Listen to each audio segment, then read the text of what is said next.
meu ex-orientador de graduação se tornou amigo pessoal de não sei quanto tempo já. Eu estou ficando senil, esquecendo 19, as datas. 19. Então é muito gratificante ver isso, que no mesmo laboratório eu fiquei lá com o Rodrigo, o Fernando também estava aí, o Thiago, que palestrou para vocês. E eu estava vendo esses dias até, o Rodrigo, eu não sei se ele tem essa noção, que o laboratório dele tem um alto grau de empregabilidade. Impressionante, todo mundo está por aí, já meio ajeitado na vida. Isso é muito Venham trabalhar comigo. Isso é muito legal, que basicamente você já deve ter visto mais ou menos como eu vejo ciência, como mais ou menos eu dou aula, que geralmente nisso, quando a gente vai dar aula, nós não temos estilo principal, a gente vai pegando tudo de vários outros professores, e eu peguei muito do professor Rodrigo dando aula, as aulas de ecologia lá, ele não sabe disso, mas eu copio bastante o jeito da aula, mas hoje em dia já tenho o meu estilo, o pessoal já, que é gratificante, que eu vi um aluno agora que terminou, falou, professor, eu estou dando aula lá, copio o seu jeito da aula, isso é bem legal, é bem gratificante. E eu quis trazer o Rodrigo para palestrar para vocês, porque aqui tem muito aluno que tem aquela ideia, eu fiz licenciatura, eu não posso virar cientista, não consigo fazer isso. Rodrigo é uma prova disso. Ele não gosta de falar, mas eu vou jogar o currículo aqui, ele é um dos maiores especialistas em ecologia de mucílios do Brasil, e ele é formado em licenciatura. Então, isso é bem importante para vocês. O curso não quer dizer nada, o que quer dizer o que vocês vão fazer pós-curso, lá na hora da pós-graduação, lá que vai dar o caminho de vocês. Então, o Rodrigo ele é formado em Biologia, licenciatura pela Universidade Católica de Pelotas, o mestrado e doutorado em Entomologia pela Universidade Federal do Paraná, pós-doutorado pela Universidade Federal de Viçosa e pela Universidade de Oxford, na Inglaterra, e também em Oxford ele foi lá visitante, foi professor visitante também na Escola de Geografia e Meio Ambiente, foi professor adjunto entre 2007 e 2009 na Universidade Federal de Viçosa, lá em Minas, e atualmente ele é professor lá na Universidade Federal de Pelotas. Também ele é membro da Sociedade Brasileira de Entomologia, da Sociedade Internacional de Biogeografia, Sociedade Entomológica da Argentina, e ele é do corpo editorial da Revista Brasileira de Entomologia, atua como revisor de periódicos nacionais e internacionais, e publicou mais de, 50 artigos, não deu para passar todos ali na lista. Então, Rodrigo, queria agradecer realmente bastante por disponibilizar essa sexta-feira aí, 9 horas da noite, para conversar um pouco com a gente. E é um assunto bem importante para vocês, que eu sempre fico falando que os insetos são legais, e realmente os insetos são bem interessantes, e ele vai falar um pouco dos insetos, no uso dos insetos em laboratórios de ensino de ciência. Então, é bem gratificante estar aqui. Então, Rodrigo, a palavra é tua. Obrigado, Alex. Depois dessa apresentação, eu fico até constrangido de fazer alguma outra brincadeira, porque na época ele não tinha esse bigode que ele tem hoje em dia, né? Então... Então demorava para crescer, não tinha medo de pelo? Sim, eu me lembro disso, óbvio que eu lembro. Depois cresceu, não parou mais. E isso é legal, tá? Porque isso é uma história, né? E é uma história que a gente pode contar oficialmente, que é dessa forma, apresentando os trabalhos em colaboração, as disciplinas que eu consegui dar para o pessoal, como o Alex. Eles eram todos do mesmo grupo, o Alex, o Thiago, né? Então, o Fred, que participou ontem de uma banca lá na Federal de Tocantins, uma banca de projeto, que eu sou co-orientador, então, o Fred também dessa época. E o Alex foi quem me instigou, foi ele, tá? Não fui eu, foi ele que me instigou a trabalhar com entomologia forense. E o primeiro trabalho no Rio Grande do Sul é dele, um trabalho de monografia, tá? Que é o meu trabalho mais citado. É o trabalho do Alex, que a gente publicou em 2008, né, Alex? Eu, tu e o Fred. Sim, 2008. Então, para mim é um enorme prazer poder colaborar. Eu inicio pedindo desculpas, tá? Eu não estava vendo o jogo do Grêmio, aquele horror. O meu filho do meio é metido a jogador de futebol, ele lesionou o joelho, tinha fisioterapia para fazer, o único horário que o cara tinha era 7, infelizmente eu tive que fazer essa troca. Mas estamos aqui, sextamos, né? Sextamos nas 9, eu acho que eu tenho até a meia-noite para falar, como o Alex disse, então eu já preparei os intervalos e já estou colocando algo para gelar, então, assim, ó, eu espero que o assunto seja agradável, estou bem nervoso, vocês estão vendo que eu estou demorando para iniciar, porque é a primeira vez que eu vou falar disso, tá? Vou falar de quê? De um negócio que eu me formei, mestrado e doutorado, e que eu aplicava meio sem saber. Então, sextou, né, Luana? Aplicar sem saber. Essa ideia de usar um modelo para ensino. Então, essa é a primeira vez que eu vou falar disso. A primeira é uma coisa que a gente vem falando dentro do laboratório, né, Fernando?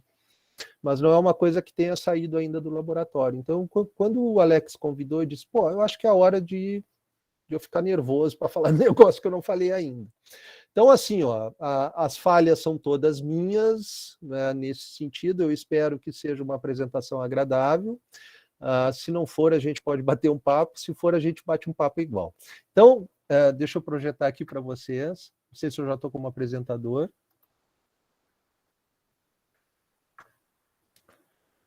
Opa, apertei o botão errado. Agora sim.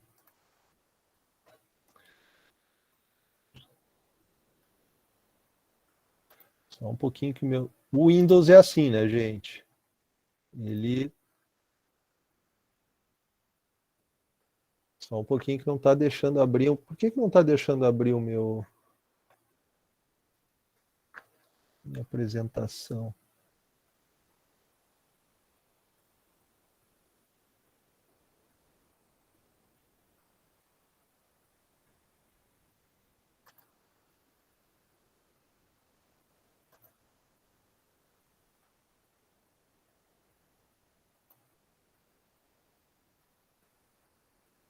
Agora sim. A gente fica com pelo branco e não aprende a mexer nas coisas, viu? Ele vai falar eu falei do bigode dele, ele se conteve para falar do meu cabelo, mas tá bem. É assim que é a vida. Tem que fazer. Eu sei que tu pensou nisso. Eu vi que tu tinha pensado nisso, mas tá bem. Então, qual é a ideia, gente? É apresentar para vocês o uso de insetos em laboratórios de ensino. Tá? Como o Alex falou, eu sou licenciado, eu não sou bacharel, eu sou licenciado em ciências biológicas e eu sempre digo para todos os meus alunos, quando eles ficam em dúvida, professor, o que eu faço? Faça licenciatura, porque você faz tudo aquilo que o bacharel faz e ainda dá aula, que é a parte bem legal. Estou brincando, né? Os dois são importantes, mas essa dúvida geralmente chega. E aí, é claro, a gente puxa a sardinha naquilo que fez. A ideia é mostrar para vocês o uso as possibilidades que se tem para se utilizar determinados tipos de conhecimentos, ou seja, determinados tipos de competências que vocês vão adquirindo ao longo do curso de vocês e ao longo da carreira a posteriori, depois do curso, que vocês podem utilizar. Então, o que eu quero passar para vocês são possibilidades. São essas possibilidades do uso de insetos de diferentes maneiras dentro da sala de aula, mas principalmente fora dela. Eu não sei vocês, eu estou cansado de teoria, tá? De chegar e falar, principalmente nesse momento de atividade que é totalmente virtual. Estou sentindo falta do campo, né, Fernando? Estou sentindo falta do laboratório de prática, estou sentindo falta justamente dessas atividades que elas são essenciais para a formação de qualquer biólogo. E estou com um certo receio também, porque a gente está no momento em que os cortes orçamentários das universidades e dos institutos federais foram drásticos, maiores ainda. E fazer e dar aula prática não é algo barato. Se fosse, seria bastante tranquilo. Não é barato em dois pontos de vista, né? Um, essencialmente do material que é necessário, e dois, das horas que o professor precisa para trabalhar isso adequadamente. Então, na cabeça de qualquer administrador fora da universidade, eles acham que dar uma aula prática para 40 é a mesma coisa que dar uma aula teórica, e não é, né? A gente precisa de tempo para atenção. Então, esses são os empecilhos que nos levam à reflexão e à necessidade da gente tornar cada vez mais importante a prática. Tá? Por quê? Porque o conteúdo teórico, eu, o Alex, o Fernando, não sei se tem outros professores aqui presentes, provavelmente tenho, a gente hoje consegue indicar livros e locais virtuais que tem gente muito mais bonita do que eu falando. Com certeza, né? Se pegar lá o Samuel Cunha, que foi meu orientado, então eu não ganho uma. Então, assim, qual é o grande diferencial que nós temos hoje? É o nosso conhecimento prático. É o nosso conhecimento ali do montar a gaiola e colocar o modelo para exposição. Ou a tentativa e erro, ou a questão de entender uma característica numa lupa, que você não entende olhando o livro. Você vai olhar o livro, se você ler sobre morfologia, você vai achar a coisa mais chata do mundo, se fizer isso de primeira. Agora, se você pegar o bicho e começar a observar o bicho na lupa e procurar as características que sejam interessantes, você vai ver isso de uma maneira diferente. Então, o convite que foi feito para a participação nessa semana, ela veio em boa hora para a gente encerrar essa semana falando de coisas práticas, né, de como que a gente pode utilizar os insetos como instrumento de ensino. Tá? Aqui tem a foto do projeto maravilhoso de um outro colega meu, que é o Silvio Mirrey. O Silvio foi meu contemporâneo de doutorado, hoje é professor na USP, né, e ele tem um projeto maravilhoso que é justamente com insetos, né, com um trabalho desses insetos, é a utilização de caixas entomológicas nas escolas. Então, lá no laboratório do Silvio, eles preparam o material, as caixas, e emprestam para as escolas que se cadastram dentro do site que eles têm para a utilização desse material, o que é uma ideia super aplicada em termos daquilo que você pega um conhecimento muito grande, muito agregado ali da USP, né, e distribui isso entre as escolas fundamentais e de ensino médio. Então, estou trazendo as fotos aí do projeto do Silvio. Quando puderem, deem uma olhada, Insetos na Escola, tá hospedado dentro do site do IB da USP, vale a pena dar uma olhadinha, vou mostrar algumas coisas aqui. E aí vem a reflexão, né? A reflexão que eu retirei desse livro, né, da Macedo e colaboradores, que são Insetos na Educação Básica, mas que é uma reflexão que vale para a educação básica, para o ensino fundamental, para o ensino médio e para o ensino de terceiro grau, que eu chamava antigamente, quando eu ainda não tinha a barba branca. Né? Mas é dentro das instituições de ensino superior, por exemplo, né? Que é a reflexão de como é que a gente consegue mudar essa rotina de uma estrutura de sala de aula marcada pelo processo passivo. Neste momento, vocês estão nessa posição. Vocês estão recebendo tudo aquilo que eu estou falando, tá? E vai haver uma interação, talvez, mais adiante, por isso eu já vou deixar bem aberto aqui para quem quiser já ir fazendo perguntas, a gente já vai respondendo e interagindo, tá?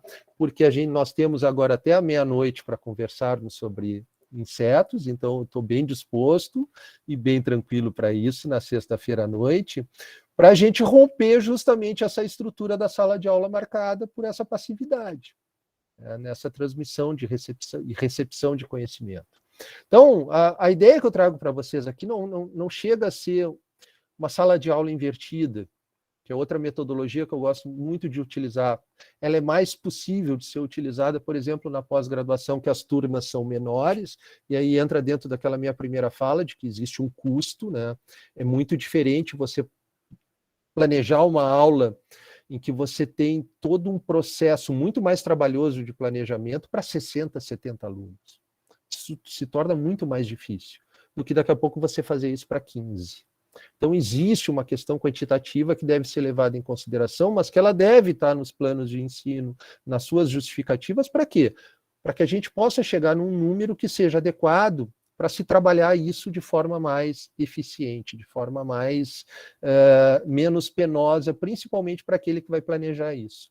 E para o que eu estava recebendo esse conhecimento, ou compartilhando, que é a ideia que eu gosto mais, possa participar também mais ativamente, mas de forma mais frequente.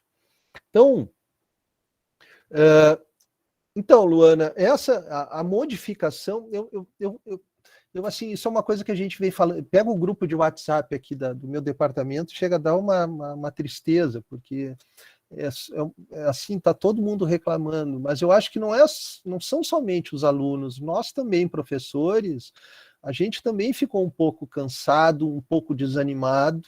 Tá? Eu acho que o período, no momento, também contribui muito para isso, né? Essa desconsideração pelo conhecimento, essa desconsideração pela formação, essa desconsideração que se tem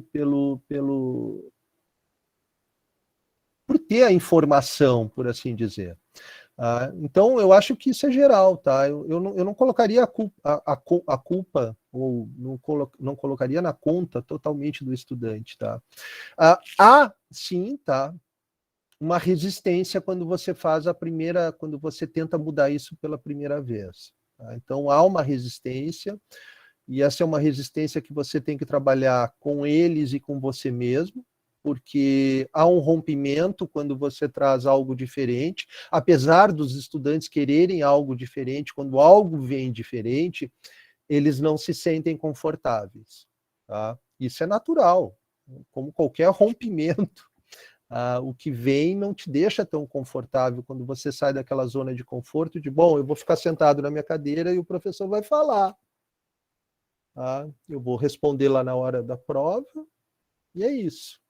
Quando você tem que participar do processo de aprendizagem, quando você tem que participar, inclusive, do processo de conhecimento, de transmissão desse conhecimento, isso rompe. Você tira, o cara está sentado na cadeira. No momento que a inércia, vocês vão lembrar que ela é uma força primordial nos corpos, e romper a inércia é algo muito, muito complicado. Quando há o rompimento, alguns aceitam, outros não. Por quê? Porque nós fomos ensinados a somente receber esse conhecimento, desde lá do prézinho. No prézinho menos ainda, tá? Ultimamente, pelo menos que eu acompanho, porque como eu tenho criança de várias idades em casa, tá? Eu consigo acompanhar esse tipo de coisa. Mas eu não colocaria a culpa somente nos estudantes, tá? Eu acho que deve haver esse reconhecimento também de que para nós é difícil mudar. E é difícil por várias razões, porque nós recebemos uma formação passiva também, altamente de passividade.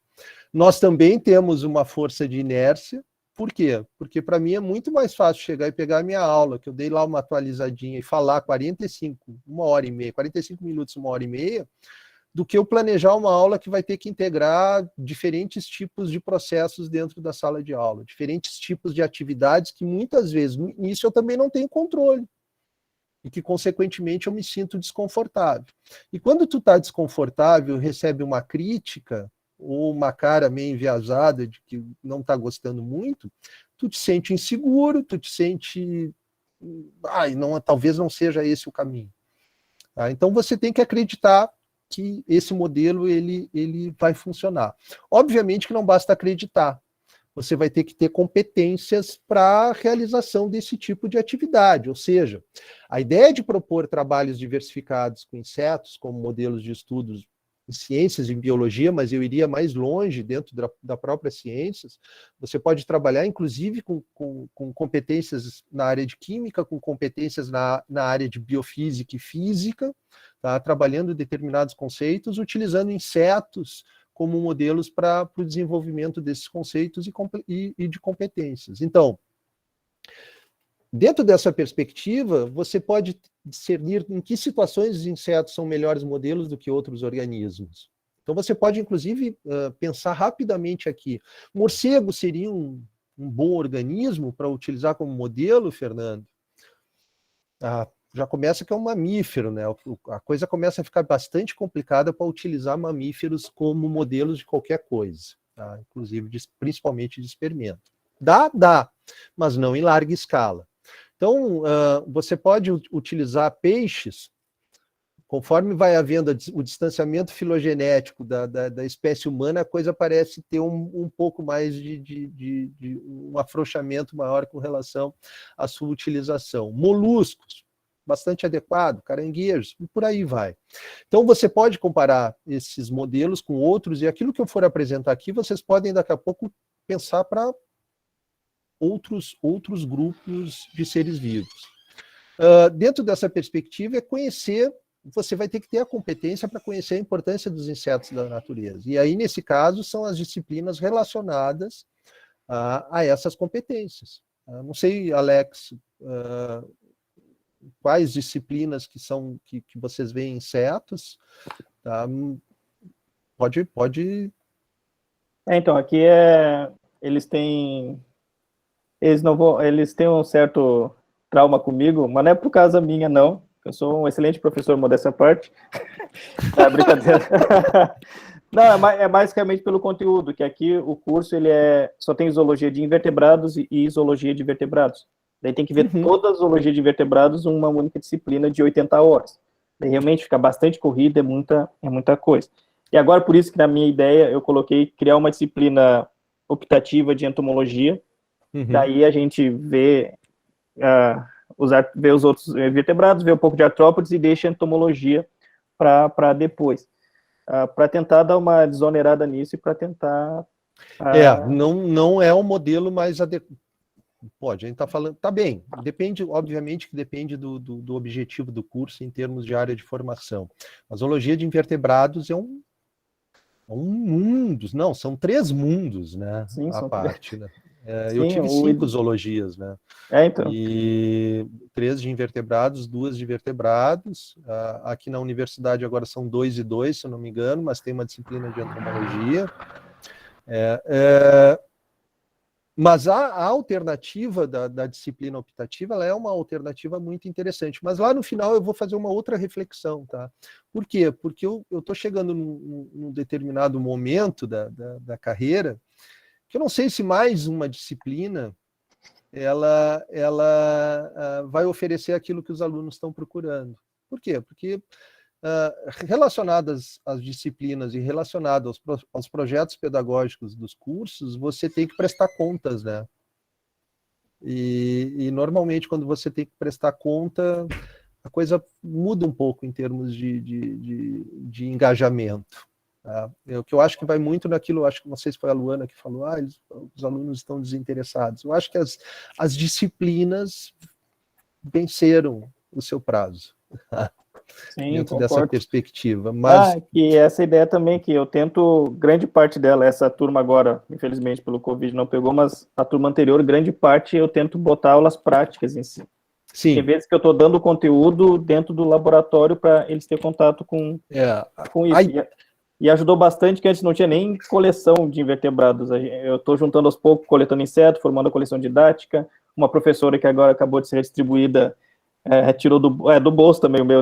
O dela tirou do bolso também, trouxe crustáceo, que tem lá no laboratório dela. Então a gente está montando o laboratório dessa maneira. Então, a ideia é mostrar essas alternativas, tá? A ideia é mostrar que talvez, acho que a disciplina, você tem que ter obviamente que você deve ter uma determinada carga horária que seja importante para a formação na sua carreira, tá? Mas eu não sei se a ideia que nós temos hoje de sala de aula ela tem agregado mais conhecimento. Eu posso estar enganado, tá? Mas é uma reflexão que eu estou falando com as 60 pessoas que estão aqui. Eu aprendi muito dentro do laboratório de pesquisa. Quando eu aprendi muito dentro do laboratório de pesquisa. Quando eu aprendi na pós-graduação, eu aprendi muito na sala do café, conversando com outros pesquisadores, com outros estudantes. E nas saídas de campo e no laboratório, quando a gente ia fazer algum trabalho em conjunto. Então, a proposta aqui é justamente quebrar essa visão, é trazer menos teoria, pelo menos para o presencial, na hora do contato do professor-aluno, e mais atividade prática. Por isso que eu sempre acho... nessa atividade prática, o contexto teórico. Então, por isso que eu sempre eu eu sempre faço propaganda do INPE, do programa de entomologia, que ele ajudou bastante com isso, que lá a gente vive no campo, basicamente, a gente aprende bastante, quase nem vê sala de aula lá, que tem até sala de aula lá embaixo, mas tipo, as aulas é dentro do laboratório, a aula é no campo mesmo, daí por isso forma tão gente boa lá, então que te ajuda bastante. Não, e só para ter uma ideia, Rodrigo, o curso não tinha uma disciplina de biologia de campo, foi eu e essa outra professora que estava aqui, a gente desenvolveu uma disciplina optativa de biologia de campo para dar vez para os alunos ali. Que agora a Carolina, que vai assumir a disciplina, não sei se ela sabe, comigo também, que é uma disciplina de campo que ela não tem aula teórica, em sala de aula, a aula é toda no campo. Sim, modelo de biologia aplicada em campo, sim. Então, essas que vocês estão vendo aí na tela são as competências que você precisa para trabalhar com insetos. Então, você tem que saber a importância que eles têm na natureza, tá? Você tem que saber observá-los, saber onde encontrá-los, tá? Porque se você não sabe onde encontrá-los, o resto se perde muito. Você precisa ser capaz de criar insetos em laboratório. Eu vou bater muito nessa tecla. Por quê? Porque é onde eu tenho esses dois de baixo aqui, conhecer a importância dos insetos na natureza, foi onde eu trabalhei muito o meu mestrado e o meu doutorado. Então, onde eu tive a minha formação mais formal, vamos assim dizer. Conhecer as principais características dos insetos, por quê? Porque você não tem como passar por isso, você não tem como identificar os insetos se não tiver uma competência em termos de reconhecimento dessas características, que é o que vai levar vocês a diferenciar os principais grupos. Existem outras competências? Claro que sim.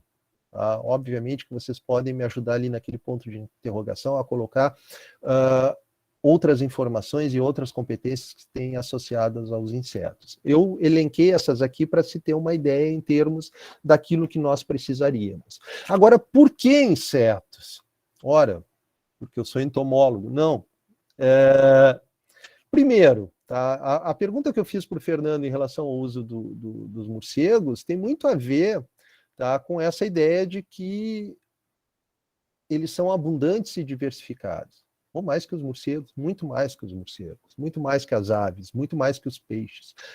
Insetos são um grupo com a maior diversidade de espécies de seres vivos. Então, a gente está falando de um grupo aí altamente diversificado e, consequentemente, que tem uma amplitude muito grande em termos de ocupação de espaços. Eles podem ser encontrados em qualquer lugar. Opa! Tem bastante, tem demanda, e eu encontro em qualquer lugar. Então, já tem dois pré-requisitos interessantes do porquê utilizar insetos como modelo de ensino. E eles ocorrem quase todas as épocas do ano. Tá? Para cá está mais difícil, fica um pouco mais difícil no inverno, mas aí você acha em outros locais, né? Em outros hábitats que não voando como estão agora no campo. Neste exato momento tem muito bicho aqui no sul, aqui no Rio Grande do Sul, no campo. Por quê? Aumentou a temperatura, aumentou a taxa de umidade, então tem bicho, tem flor, tem bicho no campo. Né? Mas você tem aí 3 características que possibilitam a utilização deles em quase que qualquer lugar, talvez aí com exceção dos polos. Tá? E mesmo assim, nos polos tem alguns grupos de insetos associados. Querem mais argumentos? Ok. Tá? Eles têm um crescimento e reprodução com ciclo de vida mais curto que outros grupos de seres vivos, além da facilidade de criá-los. Tá? Quem nunca criou um inseto? Desenvolver essa é a ideia do desenvolvimento das competências relacionadas ao cuidado da observação em um menor período de tempo. Então, se você tem um crescimento rápido, com um ciclo de vida curto, você pode chegar a um determinado objetivo mais rapidamente com esse grupo. Então, é um excelente modelo para se testar, por exemplo, aspectos reprodutivos, de crescimento, de influência de compostos químicos, de influência de fatores abióticos. Então, veja que você já pode utilizar isso para outras áreas, tá? Como, por exemplo, a construção de curvas de crescimento. Então, você tem ainda a possibilidade de usar em termos de bioestatística, em termos de química, em termos de física, relacionados, por exemplo, somente com o crescimento e a reprodução deles. Quantas tabelas de vida nós fizemos, Alex? Tanto nas disciplinas quanto nos trabalhos que nós apresentamos lá naquele período até 2006, tá? Que são essencialmente contas bioestatísticas que fazemos em termos de processos demográficos que os insetos nos mostram rapidamente. Baseado em quê? Baseado em criação em laboratório. E isso a gente tem em todos os lados. Tá? Se comparar, por exemplo, os insetos com o homem em uma grande árvore, nós estamos falando aí de metade dessa árvore, tá? Em termos de diversificação. Então, eles são extremamente importantes, extremamente diversificados, compreende aproximadamente 1 milhão de espécies. Não sei se o Thiago trouxe essa informação para falar das mutucas ontem, mas nós estamos falando daquele grupo que tem a maior diversidade de formas vivas. Tá? E não é à toa que tem. Nós temos muitos insetos, porque nós temos bichos que ocupam todos os lugares, são extremamente abundantes e tem um negócio que protege eles da maior parte de todas as intempéries que existem. Um exoesqueleto altamente resistente e altamente preparado para o enfrentamento dessas adversidades. Então, os insetos têm essa importância, muito provavelmente por causa dessas características que foram desenvolvidas ao longo de 425 milhões de anos. Faz tempo que os bichos estão aqui. E dentro dos insetos, nós temos aí 5 ordens, né? Das 27, eu acho que são hoje, que existem hoje. Nós temos 5 ordens aí que nós consideramos as mega diversas, né? Então, 4 delas são holometábulos, eu já vou explicar rapidamente o que sejam holometábulos, né? Com Coleóptera, besouros, 38% das espécies, e Menoptera, que são vespas, formigas, abelhas, com 13%.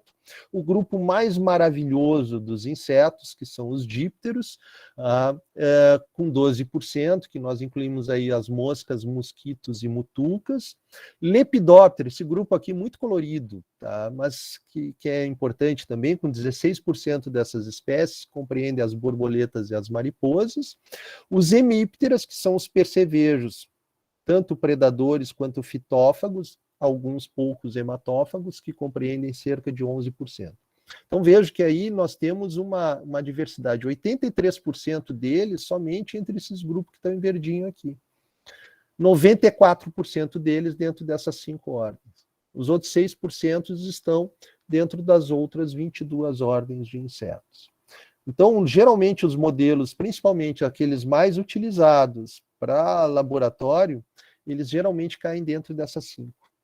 Com algumas exceções, obviamente, quando você vai criar ou grilos, ou cupins, ou louva-a-Deus, por exemplo, que são interessantes de serem criados. E aí eles saem um pouquinho dessa diversificação, dessa alta diversificação. Mas geralmente nós caímos dentro dessas 5 grandes ordens quando nós vamos olhar para esses ambientes onde queremos encontrar insetos, são esses que nós vamos observar de forma mais abundante e diversificada. E aí você tem inúmeros processos associados. Você tem esse cara legal aqui que faz a reciclagem de fezes de bovinos, fezes de herbívoros, geralmente associados a fezes de uma forma geral, incluindo onívoros, que são os escarabeídeos, os famosos rola-bostas. Já viram um rola-bosta andando no campo? É algo fantástico de se observar. Ele rola esse pedacinho de cocô, enterra, deposita os ovos e ali vai se dar o desenvolvimento das suas larvas. Tá? Então nós temos aí que muitos desses insetos, e aí não são só os escarabeídeos, eu não quis trazer eu vou deixar para mais adiante, né, as moscas decompositoras, que o Alex gosta muito, com aquelas figuras bacanas, né? Inclusive eu acho que eu trouxe uma figurinha lá de 2005, 2004, tá? Para mostrar, em que você tem aí ajuda na fixação de compostos químicos benéficos ao solo. Então você pode ter aqui até a possibilidade de outras áreas, para o desenvolvimento de outras competências, caso você queira. Você pode utilizar os insetos, por exemplo, para estudar química, que dá para utilizá-los dentro dessa perspectiva. Tá? Dentro da perspectiva, por exemplo, da fragmentação de volume. para o desenvolvimento das suas larvas. Nós temos alimentação humana, a utilização de algumas espécies, como as abelhas, por exemplo, que fornecem alimentos ricos em vitaminas e proteínas. Onde que vocês já viram vitaminas e proteínas? Me lembrem. Acho que bioquímica, talvez, né? Alguma coisa de bioquímica. Não lembro muito bem, isso já passou faz muitos anos, eu já não sei mais nada de biologia. A única coisa que eu sei é entomologia, alguma coisa de ecologia. Mas é lá dentro, você pode utilizar, por exemplo, dentro dessa perspectiva, a utilização de subprodutos ou de produtos diretos dos insetos em outras práticas. Você tem aí alimentação animal. Olha que larva linda, magnífica, majestosa. Já viram? Hermetia illucens. É uma larva de mosca, família Straciomyde, em que ela se desenvolve geralmente em compostagens, tá? Em processos que estão em decomposição. Pode ocorrer em carcaças de animais e de seres humanos, e elas têm sido estudadas muito, e deu um boom agora nos últimos 3, 4 anos, para a sua utilização na alimentação animal, para a produção de farinha, a partir de larvas de Straciomyde. Mas isso está associado à compostagem, está associado à degradação de substância, à transformação dessas substâncias em um outro produto.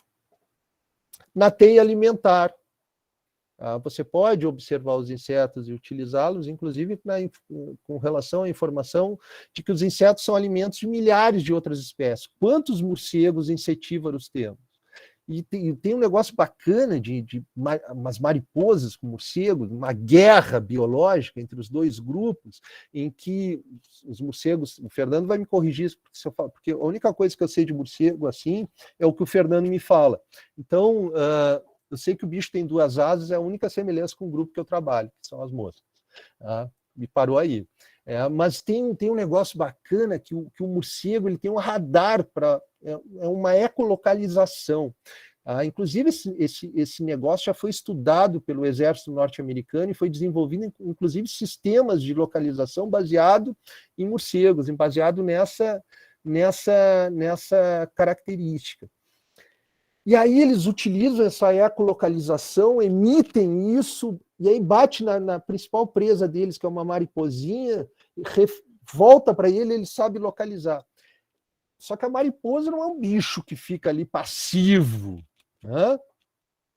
esperando. Não, ela desenvolveu uma arma que ela consegue identificar quando o localizador do morcego é emitido.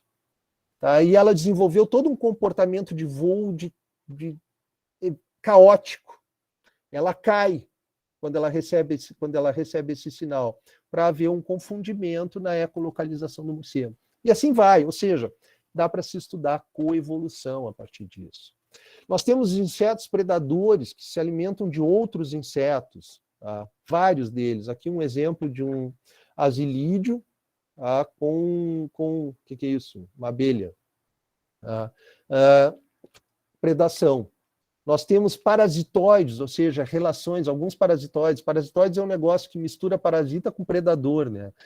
Parte do ciclo de desenvolvimento, o seu hospedeiro ainda está vivo, e aí depois, quando ocorre a emergência do pulpário, mata o hospedeiro, levando à morte. Então, o parasitoide é essa mistura bacana em que você tem várias vespinhas parasitoides, ordem Menoptera, assim como você tem várias famílias de Diptera também que são parasitoides. Tá? Muitos insetos comem plantas, exatamente, é a foto que eu mostro. Tá? Sabe aquela no restaurante que está até faleceu agora o ator que fez o 1984, eu lembro dos filmes, não lembro o nome dos caras, em que o alien sai, né, do peito dele, aquilo é a figura clássica do parasitoide. E o Ridley Scott se baseou muito nisso, né? Baseou muito no comportamento de parasitoides. E aí você tem um jogo aí, não era o William Hurt, era John Hurt. John Hurt. Falei, eu tô ficando senil também, tô ficando senil. Não, estamos juntos. E é sexta-feira, 9h10 para as 10. Muitos insetos, eles comem plantas. E é o mesmo jogo de ataque e contra-ataque muito antigo e muito interessante. Então, várias das cores que são apresentadas pelas lagartas, mas principalmente as substâncias químicas que elas apresentam, são compostos secundários de plantas. Então, veja a possibilidade de estudar química através de compostos secundários de plantas que estão nas lagartas, que você pode criar em casa. Vai sair ou uma mariposa ou uma borboleta muito bonitinha. Tá? Normalmente mariposa, quando é esse caso. Que é isso aqui, né? Esse cuidado que tem que ter. Essa cerda aqui, eu não sei se você sabe, não sei se o Alex explicou para vocês, mas quando você pressiona aqui em cima, no ápice dessa cerda, essa cerda ela tem um canal de ligação com uma glândula epidérmica que foi transformada e virou uma glândula química, que quando você pressiona por diferença de pressão, ela expele um líquido. E aí que se tem os processos de queima, por exemplo. Lá na base dessa cerda está o composto químico. Você pode extrair. Não é difícil, tá? Basta criar os bichos. Você tem que ter uma grande quantidade desses bichos. Algumas pouquíssimas espécies, e dói muito, né, Antônia? Dói pra caramba, né? Algumas pouquíssimas espécies de insetos podem gostar de nos causar problemas econômicos, tá? E não é culpa delas, é culpa nossa. A gente oferece um monte de alimento, né? Vocês que estão no interior do Paraná, vocês estão aí no meio da soja, ou não?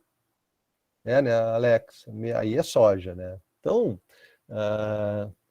tem soja para tudo que é lado. Então, esses bichos vão estar ali. Então, você tem lagartas, você tem percevejos, tá? Você tem pulgões, afídeos, tá? Você tem uma diversidade de insetos enorme que você pode utilizar, por exemplo, para o estudo dessas características ou dessas relações. Mas você tem gente que faz um trabalho, um serviço fundamental, que é a polinização. Tá? E aí eu resolvi trazer um monte de quê? Não é abelha, gurizada, isso tudo é mosca, tá? Tudo mosca.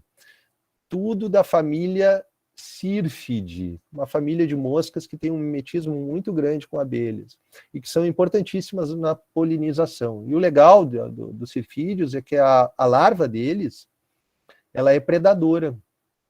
Tá? Então vejam que além de prestar um serviço ecossistêmico no estágio adulto, com a polinização, com a preservação de plantas associadas a essas espécies, você ainda tem a possibilidade da utilização de outros serviços das mesmas espécies na predação, por exemplo, de fitófagos, espécies fitófagas. Normalmente o pulgão está muito associado à predação de larva. Tá? Saúde humana.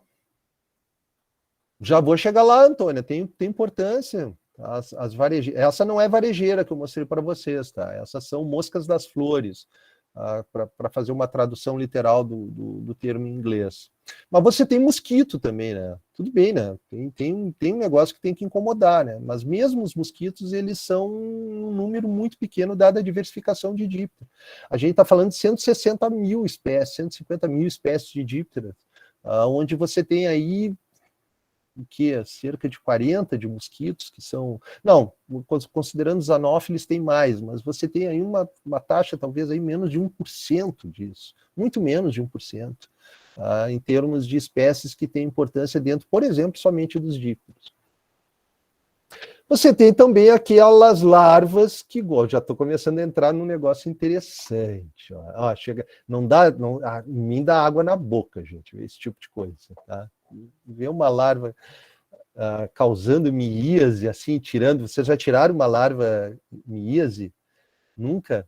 É um prazer indescritível. Você vai puxar com a pinça, aí ela vai fazer assim, ó. Ela dá um barulhinho. Sabe quando sai a rolha do vinho? É parecido. Viu? Não é, Rosana? Antônia, não é assim? Maravilhoso, né? É que nem tirar cravo, gente. Tá? Confessa aqui, quem nunca tirou cravo ficou satisfeito com o que saiu. Então, aqui é um pouquinho maior o bicho, tá? Mas você tem aí as associações de larvas de moscas que comem o seu hospedeiro vivo, gente. Olha que troço maluco, tá? E elas comem na pele, de forma dérmica, como vocês estão vendo aí, ou no intestino, no estômago do bicho. Tem umas que vão parar no nariz. Tá? E cada uma delas tem um grupo e, consequentemente, tem uma certa especialização em grandes grupos, né, com relação à utilização desses hospedeiros. Ninguém aqui vai usar Miase como laboratório, né, de ensino, mas eu precisava mostrar para vocês aonde que a gente pode encontrá-las, caso alguém tenha interesse. Aqui, eu parei. Aqui as baratas, né? Vocês estão olhando para o nosso futuro alimento. Ou a gente dá jeito na vida, ou a gente vai começar a comer barata. Isso não é um negócio que seja tão drástico. Essa é aquela questão muito mais difícil, eu acho, tá? Mas é uma questão de mudança de hábitos. Tá? Vocês não vão... Sim, vou falar do pão de barata, né, Fernando? Óbvio, né? Óbvio que sim, essa introdução foi para falar do pão de barata, que foi feito aqui na universidade do lado da minha, na FURG, que duas meninas resolveram pegar barata e fazerem farinha e utilizarem para pão. Fica muito bom. Sim, ou a gente... então, quando eu estava lá no IMPA, tinha uma menina que estava defendendo mestrado em entomofagia, dela fez empada, fez um monte de coisa com inseto. Sim. Fez lá fez um coquetel lá, eu comi, ninguém queria comer, eu fui lá, comi, enchi a barriga, claro, foi excelente, claro, foi maravilhoso. E não, realmente isso aí... Jéssica, eu vou deixar a Jéssica, tá? Isso Jéssica tá pedindo para tirar a imagem. Isso não, tem que ficar essa imagem, porque isso realmente, provavelmente, é futuro, a gente vai virar que naquele filme lá, Fuga do Mundo de 2022, 2020, Soylent Green, que as pessoas tinham que fazer farinha de seres humanos para comer. Ou vai ser... A gente vai ter, basicamente, dois caminhos se a gente não... Tá. Isso, assim, ó... Nojo, claro, na civilização ocidental, ela causa isso, ela tem esse aspecto. Por quê? Porque a gente sabe onde esse bicho vive, né? Por favor, ela está ali no esgoto. Tá? Se bobear, ela sobe pela privada. Vocês já viram uma barata subindo pela privada? Não? Tem determinados lugares que sobe aos montes.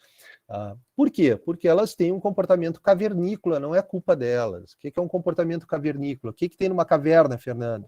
Conta aí para eles. Um monte de guano. O que é guano? Os morcegos que fazem, né, o fluxo de cavernas, né, tem importância, e também o guano é isso aí, esse material é oriundo das fezes, urina, das fezes, né, do morcego, da urina. Comida, isso aí. Então, o habitat original pelo menos dessa família, né, que está a periplaneta americana, que é essa espécie que eu estou mostrando para vocês aí, eu vou deixar ela mais tempo, obviamente. Houve reação, ela vai ficar mais tempo. Ela se alimenta de restos orgânicos. Onde que a gente encontra restos orgânicos em abundância hoje? Nas cidades. Onde que a gente encontra nas cidades locais úmidos, escuros, com baixa ventilação? Nos esgotos.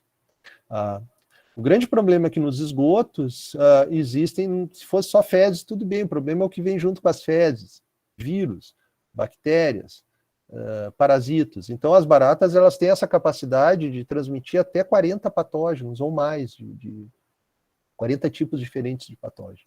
Elas emitem micropartículas, se vocês não sabiam, vão ficar sabendo, micropartículas que são os maiores causadores de asmas em crianças até 5 anos. Pelo menos 47% dos casos de asmas em Chicago, em áreas com altas infestações de baratas, são causadas por elas. Essas micropartículas que são emitidas pelas fezes delas. Às vezes você está respirando fezes de barata e não sabe. Mas tem um negócio que é muito bacana, ela se reproduz rapidamente, ela tem dimensões médias, em termos de tamanho, tá? E, pasmem, elas têm em torno de 16% ou 17% a mais de proteína que a carne bovina.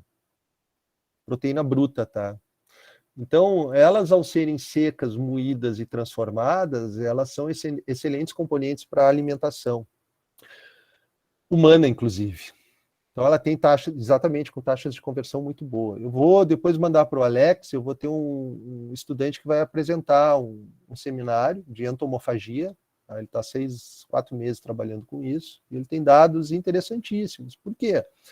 Porque isso é um componente essencialmente ocidental. Nós trouxemos esses bichos da Ásia, da Europa e da África para cá, tá, nos últimos 500 anos, e, consequentemente, trouxemos também a mesma aversão. As populações originais da América do Sul, assim como de outras localidades, consomem insetos há milhares de anos. Tá? Não a periplaneta. A periplaneta era consumida na Austrália e na Ásia. Tá? Era consumida na Austrália e na Ásia depois de bem sequinha, obviamente. Mas o que eu quero dizer para vocês é que talvez ela causa nojo ou medo, né? Mas se transformar isso em farinha, eu tenho certeza que esse medo diminui. O outro ponto fundamental para vocês, jovens biólogos, é o crescimento exponencial desse segmento econômico. Criação de insetos para consumo humano e principalmente para alimentação animal. Tá? Então, tem pululado empresas fazendas de insetos. E eu consigo produzir em 1 metro quadrado o equivalente a um bovino em termos de proteína. Isso vamos falar de COP26, podemos até falar, não é o momento, não é esse o objetivo da palestra, mas esse seria um outro momento. Então, existe uma possibilidade, é isso que eu quero dizer para vocês. E não é só essa barata, tá? Eu não trouxe nenhuma foto porque eu não achei as minhas fotos de barata silvestre. E barata silvestre corta tudo aquilo que eu falei de patógeno. Barata silvestre come, na maioria das vezes, resto de madeira. Elas são excelentes decompositoras de celulose. São baratas limpinhas. Dá tempo para chegar no campo e dar o crack, né? Aquele crack bacana que vocês gostam muito na batata, aquela bonita, dá 10 desses numa mordida só. Barata silvestre tem essa possibilidade, inclusive com um potencial muito maior. Minas Gerais, o pessoal está produzindo barata silvestre para consumo, para produção de farinha, para alimentação animal. E beleza, né, gurizada? Não tem grupo mais bonito. Olha isso, gente. Tá? E é tanta beleza que só vendo ao vivo. Tá? Eu não cheguei nem na metade da minha palestra ainda, mas vamos lá. Ou seja, 3 conchadas de barata, né, William? E está feito o almoço. Mas essa beleza, né, ela tem que estar à disposição. Essa beleza ela tem que estar de uma forma que a gente consiga enxergar, ser compartilhada com todos. Tá? E o começo disso é por aí. É no início, vamos começar pelo início, vamos começar pelo princípio, tá? Só que a gente só consegue romper aquela frase de efeito que eu tentei dar lá, que eu tirei do livro, a gente só consegue romper isso quando nós que estamos aqui, rompemos. Então, parte de nós essa possibilidade, parte de nós vencer essa inércia em termos de encantar. Em termos de utilizar eles como modelos. Novamente, aí a foto do projeto do Silvio que ele utiliza. O que é esse inseto? Eu vou passar voando aqui, porque isso vocês já devem ter visto, tá? Mas é basicamente um animal que é dividido em 3 tagmas, 3 conjuntos de características, ou 3... lá, Leandra, boa. 3 tagmas, ou seja, cabeça, tórax e abdômen. O legal desses 3 tagmas é que cada um deles tem uma função. E isso é evolutivo, em termos de concentração da informação e transmissão de novas informações. Então, na cabeça estão os órgãos do sentido. Na cabeça estão os órgãos do sentido. No tórax, aquilo responsável pela movimentação, 2 pares de asas, 3 pares de pernas. A cabeça, os olhos compostos e as antenas. E o abdômen, responsável pelo crescimento e reprodução. Ou seja, é onde se dá o principal acúmulo de gordura, que é utilizado muito para a realização da oviposição a posteriori. E tudo isso cercado por uma substância chamada quitina, uma substância com alto peso molecular e que dá esse enrijecimento para todos os artrópodos. Aí, artrópodos falando de insetos, caranguejos, centopeia, camarão. Vocês comem camarão? Camarão é o análogo. Comem? Que tal? O camarão é o análogo da barata no oceano. Tá? Só para deixar assim de boa. A diferença é que não tem tanto patógeno, né? a não ser que você coma muito frequentemente a cabeça antes de limpar. Camarão, centopeia, então todos eles possuem exoesqueleto, tá? Que é essa carapaça enrijecida onde vão se ligar os apódemas musculares. Então, ao contrário de nós que temos o esqueleto internamente, em termos de proteção aos órgãos internos, mas internamente ao revestimento, ao órgão da pele, os insetos têm esse exoesqueleto externamente. Aí a cabeça de uma mutuca, que eu tive que colocar essa foto aqui, que coisa espetacular para mostrar essa potencialidade, né? Cada uma desses omatídeos aqui, que é o que a gente chama, essa estruturinha aqui, é um olho, né? Por isso que nós chamamos de olhos compostos. Então, todos eles levam essa informação para a configuração da imagem. E aqui está a antena com a sua alta capacidade de interpretação química do ambiente. Então, esse bicho é uma máquina de interpretação ambiental. É uma máquina de interpretação química do ambiente. Né? Com dois tipos principais de desenvolvimento que é de suma importância. Isso aqui vocês têm que entender para poder fazer qualquer coisa em termos de criação, que você tem grupos que são hemimetábulos, que têm um desenvolvimento que nós chamamos direto, de ovo, ninfa e adulto, 3 estágios de desenvolvimento, enquanto que os holometábulos têm 4 estágios de desenvolvimento.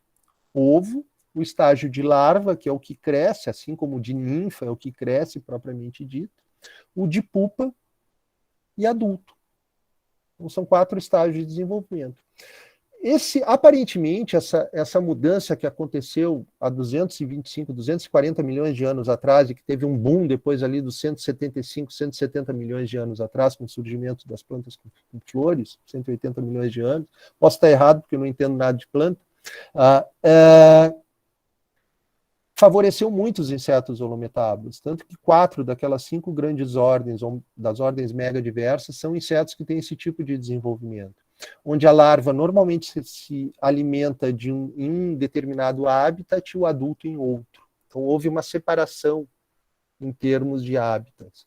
Enquanto que os insetos hemimetábulos, tanto os estágios de ninfa quanto os adultos, tá, eles se alimentam no mesmo local, eles vivem no mesmo local, inclusive. É só lembrar do piolho, que todos vocês já tiveram. Quem não teve está mentindo.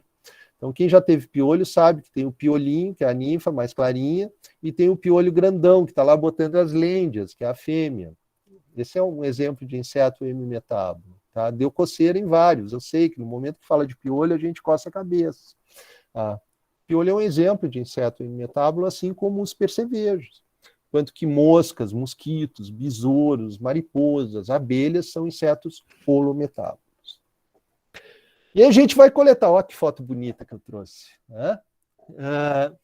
Esse é, sem dúvida nenhuma, a ferramenta mais importante de um entomólogo. Então, quando a gente vai para campo, né, Fernando, eu levo nem que seja para usar como bengala. Tá? Eu estou precisando nessa altura do campeonato, mas a gente leva junto para dizer, é a nossa ferramenta, eu sou entomólogo, viu? Os caras dizem, o caçador de borboleta. Não, eu trabalho com moscas, não com borboletas. Mas é isso que você leva para campo, né? Então você tem aí essa técnica que permita a coleta do inseto, você vai coletar esse inseto, você precisa levar muitos tubos e frascos, aqui tem a mosquinha abanando para mim, muito álcool, 70% para fazer essa coleta, frasco mortífero, pinças, um aspirador entomológico, por favor, nunca utilize o aspirador entomológico acima de processos em decomposição. Nunca faça isso. Não faça isso, de maneira alguma. Não é muito adequado. Faça isso numa planta, numa superfície lisa, algo do tipo. Se for pegar flebotomínio, esse é um legal. Nunca com a carcaça em decomposição. Não façam isso. Não é interessante, né? Aqui você tem, por exemplo, diferentes redes. Eu tinha que trazer uma foto do Fred, né, Alex? O Alex está rindo.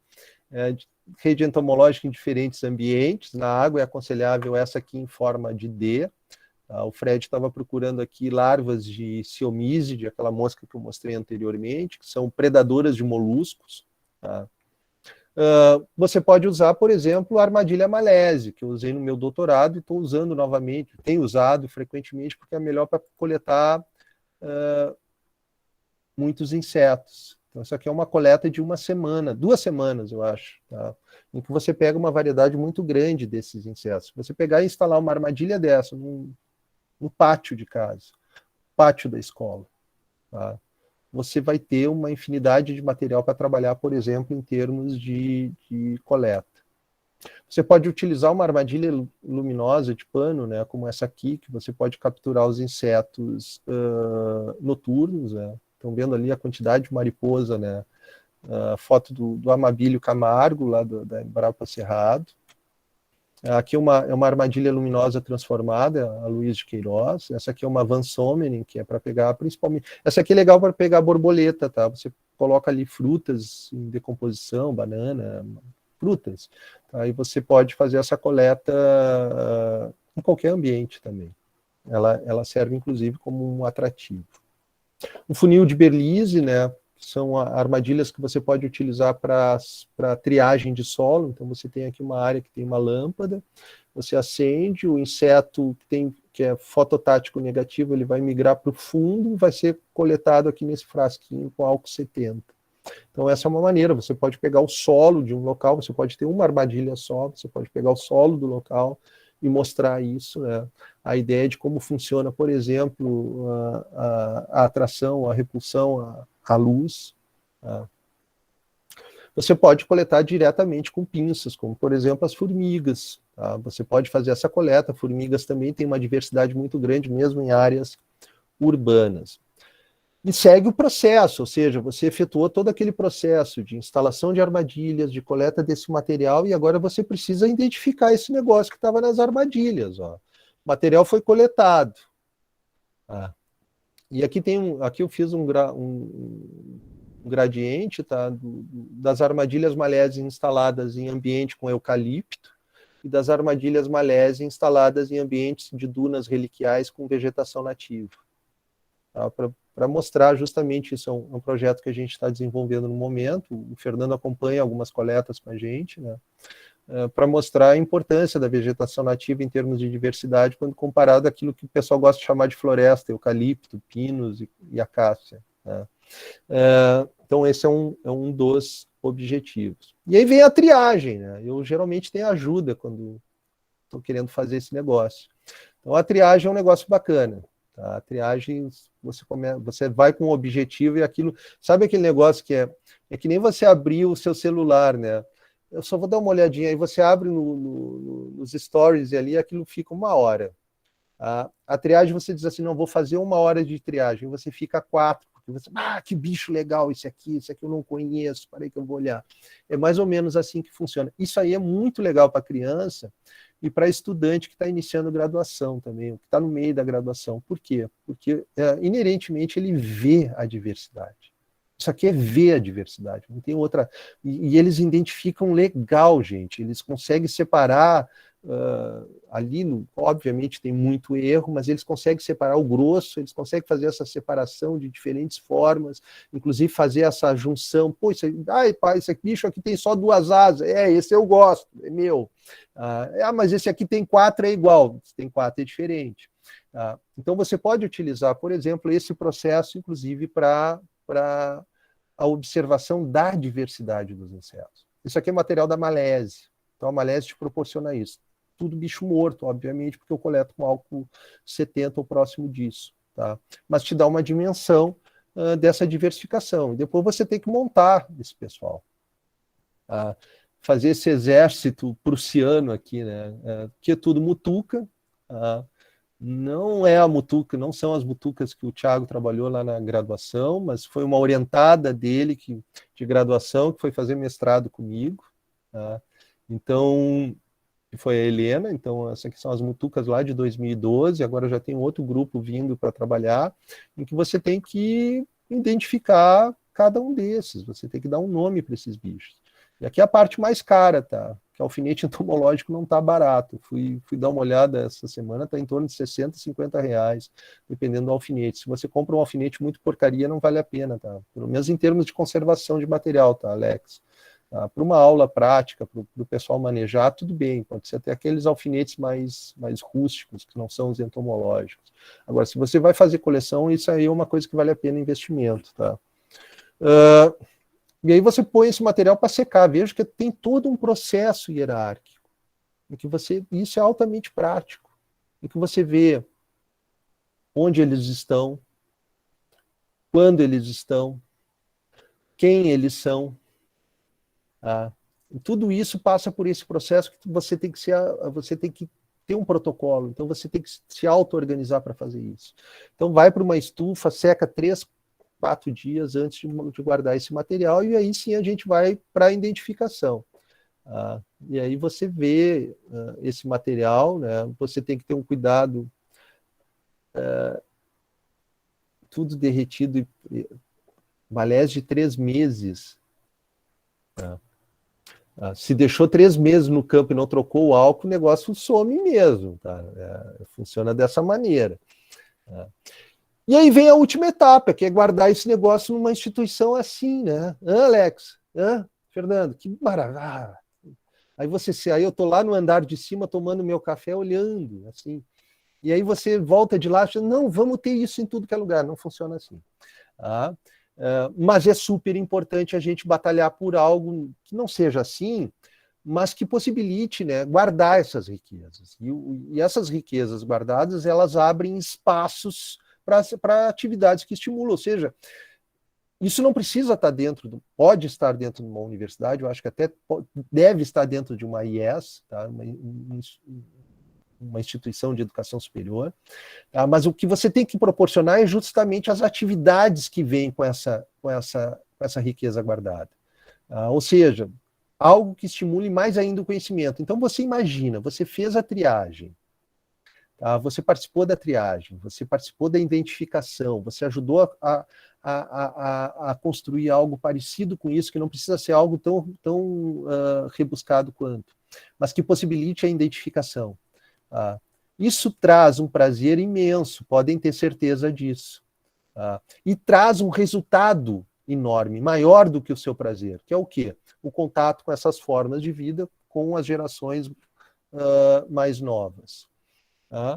Então, as exposições, elas são importantíssimas dentro dessa perspectiva. Você ter uma exposição, se não do material montado em painéis como esse aqui, que a gente tem totais condições de fazer, a gente fica imaginando uma instituição lá. Não. Olha o que é. São insetos montadinhos com um painel explicando o que são. Tá? E lá embaixo são fotografias, que viram uma exposição. Isso a gente tem condições de fazer. Tá? Inclusive, formamos as competências para que sejam feitas, Alex. E isso não precisa ser feito nessa escala, pode ser feito, inclusive, numa escala menor, mas que vai tirar de dentro da sala de aula, vai se levantar da cadeira e vai fazer uma apresentação. Isso tem bastante lá fora, e esse é o grande diferencial. Tá? Nós temos todas as condições e todas as competências de fazer isso, só que enquanto a gente está dando aula, falando, eles colocam as crianças para olhar os bichos nesses locais. Eles fazem pequenos grupos e explicam. E aí sim, você tem algo que é diferenciado. Mas a gente pode ter, esse aqui é o nosso museu aqui da cidade de Pelotas, que é o Carlos Ritter, tá? Que está em fase de renovação com o meu colega o João Iganci, colega do Alex, colega do Tiago. O João é o chefe hoje do Museu de Ciências Naturais Carlos Ritter, que está organizando e que é fundamental para esse tipo de atividade. Posso pegar lá o que eu botei para gelar? Não, estou brincando. Está sendo gravado, né? Eu botei água para gelar. Tá? Estou tomando aquilo que a Carolina está tomando ali também de vez em quando. Então vamos da prática, ou melhor, da teoria à prática ou da prática à teoria. Vamos inverter. Vai ter vodka. Que barbaridade. Ou seja, você precisa escalonar, né? O que você quer. Tem laboratório, isso aqui tudo é uma fábrica de inseto, tá? Isso, se eu não me engano, isso aqui está lá no Panamá, é uma biofábrica de Cochleomyia omnivorax, que elas são modificadas geneticamente e elas são vendidas para soltura massal em determinadas áreas de produção de bovinos, que é uma técnica de soltura inundativa que causa, em que machos que são inférteis, eles copulam com fêmeas nativas, causando a redução das populações nessas áreas. Então, isso é uma escala de produção, isso é uma escala, a gente está falando aqui de 125 milhões de insetos produzidos. Tá? É isso que a gente quer? Não. A gente quer algo próximo disso, de uma exposição, por exemplo, de insetos fitófagos associados a diferentes plantas. Pode ser, esse é um objetivo que é interessante, talvez não nessa magnitude que eu estou mostrando para vocês. Ou a gente quer algo menor, numa escala menor, que seja possível de se fazer, inclusive em casa. Essa é a ideia, no primeiro momento. Vamos começar dessa forma. Eu acho que é uma forma interessante de se começar. Com insetos fitófagos, com outros insetos fitófagos, criando um mini borboletário, por exemplo, dentro de um laboratório, ou dentro de uma residência que seja. Mas que seja, por exemplo, nesse caso aqui, que sirva, que tenha uma finalidade de ensino. E aí você vai precisar desse tipo de estrutura, né? Isso aqui, claro, aqui também rebuscado, essa aqui é uma foto que eu tirei de uma empresa que vende, mas você pode fazer isso com essas caixas de armazenamento maiores. A gente aqui no laboratório de biologia, a gente trabalha mais com essa caixa de armazenamento, mas você pode fazer inclusive com esses potezinhos, que é Tupperware, né? Então, ou um voal, tá? Ou uma tela muito fina que você pode utilizar para a realização da criação. Ou você pode ter essa escala intermediária, como nessa foto aqui do Laboratório de Biologia de Insetos da Exalc, com uma finalidade de pesquisa, que não é o caso. Apesar de tudo que eu estou falando aqui para vocês, tem como principal ponto, né, a utilização da prática de pesquisa científica na atividade de ensino. É isso que eu estou mostrando para vocês. Ou seja, vocês perguntar onde eles ocorrem, quando eles ocorrem, por que eles se desenvolvem nesta velocidade e não em outra, eles podem reduzir o seu desenvolvimento, todas essas são perguntas que são práticas que nós utilizamos dentro dos laboratórios de pesquisa. E que são interessantes quando nós fazemos os estágios dentro dos laboratórios, porque nós nos perguntamos, ou somos forçados a nos perguntar dessa maneira. Enquanto que na sala de aula não. Enquanto que quando você está recebendo essa informação, você não se faz essa pergunta. Mas quando você vai para dentro de um laboratório e você tem que trabalhar com a criação de dípteros, você tem que entender quantas vezes você tem que ir no laboratório, o quanto de água você tem que colocar, o quanto de luz você tem que dar, o quanto de temperatura você tem que controlar. Que se você quiser acelerar o ciclo de desenvolvimento, você tem que aumentar a temperatura. Se você quer retardar o ciclo de desenvolvimento, você diminui a temperatura. Então essas são competências que você vai adquirindo meio ali, na atividade do laboratório.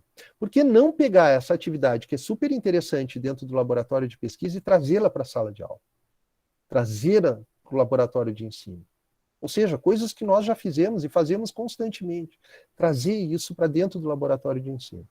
Então, trazer essa informação, tá, para diferentes sistemas, em que você trabalhe com insetos aquáticos, onde você pode trabalhar num sistema, um aquário, em que você tem a criação aí de barata d'água, que não é barata, tá, pessoal? Fique bem claro. Belostomate, esse hemíptera bonito aqui. Nunca pegue ele pela frente, tá?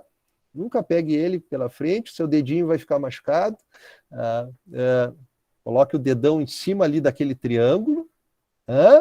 Muita coragem nessa hora. Coloque o dedão em cima do triângulo. Tá? E aí, com os 2 dedos laterais, você pega ele. Tá? Se ele não virar, né, Alex? Se ele virar, corra. Tá? Isso come qualquer coisa não, né? Mas sim, come peixe, perereco, alevino, que tiver, vai. Tá? Não tem ruim. Aqui nós temos um outro exemplar, que é Ephemeroptera, tá? E aqui larvas de culícide, tá? De mosquito. Então aqui dentro, veja um ambiente, um aquário. É possível ter um aquário, Alex? É possível? 1 ou 2 aquários? É possível ter 2 aquários. É possível, dentro desse aquário, medir temperatura, oxigênio dissolvido, outras substâncias? Tem algo que possa fazer isso? Tem algo que possa fazer isso. Eu posso medir a temperatura, tá? Aquele negócio lá que vocês reclamavam de fisiologia vegetal, de ter que medir a plantinha, tá? Lembra desse negócio? Fernando pegou isso também, deve ter pego, óbvio que sim, tá? Era uma irritação no laboratório quando tinha que sair para medir a planta. Tá? Talvez não seja... Por quê? Porque esse negócio tem que ser legal, esse negócio tem que ser divertido, tá? Não pode ser um negócio pesado. Então tem que tornar isso divertido. Para tornar isso divertido, você tem que ter perguntas divertidas. Para ter perguntas divertidas, você tem que ter competências. Você tem que ter um conhecimento daquilo que você está fazendo. Eventualmente pode surgir algo que você não conhece? Óbvio que sim.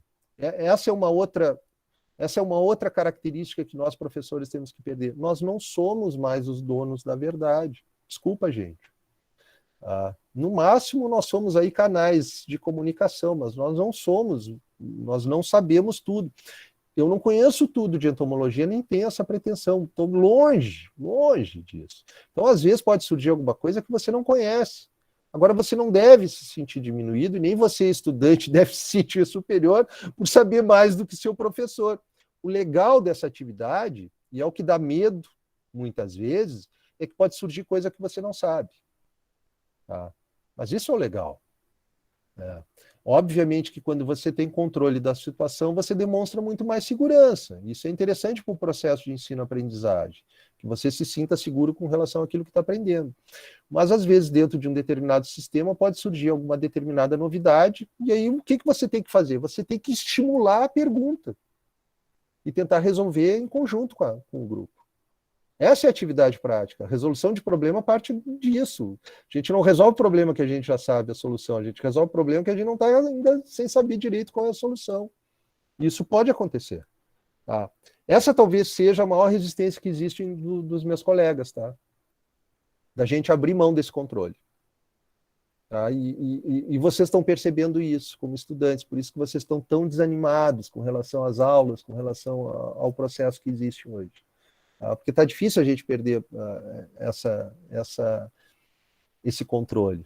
Tá? E você vê aquele cara bonito, com o cabelo para o lado, que fala bacana, né? Vamos de novo para o Samuel, né? Que eu digo para o Samuel, a gente se reuniu semana retrasada, que a gente está bolando aí um projeto de extensão em conjunto com o laboratório, e eu disse, tia, não dá para competir. Tá? Não tem, é complicado. O cara aparece ali, ainda tem aula gravada, que é uma desgraça. Ainda está grave o sujeito, né? Então não tem gente que sabe ou fala melhor determinados assuntos que você. Então você tem que você tem que dar a ideia de que isso é uma construção. Tá? E essa construção é feita em diferentes ambientes. Existem prós, por exemplo, dos insetos aquáticos.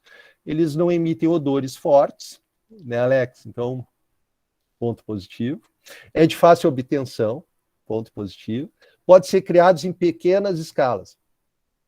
Show de bola. Estou vendendo aquário, tá? Quem quiser, entre em contato comigo. Não, estou brincando. Contras. A manutenção pode ter uma certa complexidade, mas é uma complexidade média, tá? Que é o quê? Manter o oxigênio, às vezes, manter temperatura. Tá? Olha, eles têm um ciclo de vida rápido, Gustavo, tá? Normalmente, alguns grupos não, alguns grupos podem ter um ciclo de vida mais longo. Eu vou colocar um outro contra, tá? Mas que eu ia falar lá dos predadores. Muitos insetos aquáticos são predadores.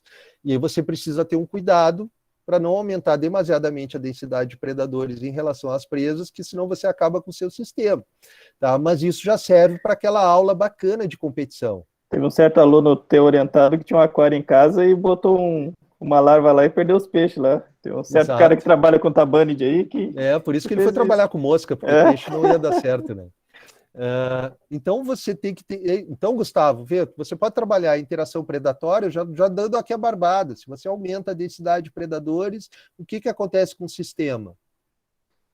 Ou então, se você coloca uma densidade muito alta de larva de efemeróptera e larva de plecóptera, tá? E você põe pouco alimento, vai ter competição, vai ter um aumento da densidade demasiadamente, e um desses bichos aí, os dois vão diminuir a sua população e um deles pode acabar sumindo.